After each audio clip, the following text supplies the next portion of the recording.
আলহামদুলিল্লাহ আমাদের দেশে আলু আজকে আমরা এটাতে তুলুম। আমরা এতদিন আসলো ছোট টুমা, আজকে বড়টাতে আমরা লাগবো। মানে কালকে কিছুক্ষণ জায়গা তুলছি, আজকে আমরা দেখুন কতক্ষণ জায়গা তুলতে পারি। আইব 25 জনের মতন মহিলা আর 4 জন পুরুষ। আজকে আপনাদেরকে দেখানোর চেষ্টা করবো হবিগঞ্জ কৃষি নিউজের ফেসবুক পেজ এবং ইউটিউব চ্যানেলে।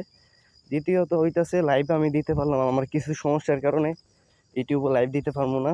ফেসবুকে আমি আশা করি লাইভ দিতে পারবো। আজকে আমরা এই সাইড তুলছি, আর এই সাইডে আমি আপনাদেরকে দেখাই আমাদের দেশে আলু কেমন গাছের মাঝে আছে। আলহামদুলিল্লাহ দেখা যায় ভালোই, আপনাদেরকে তুললা দেখাই। দেখেন খুবই চমৎকার দেশি আলু আজকে তুলবো আমরা এটাতে। আছে আলহামদুলিল্লাহ, যথেষ্ট শুকরিয়া। আলহামদুলিল্লাহ উপর আল্লাহ যতটুকু দিছে শুকরিয়া জানাই।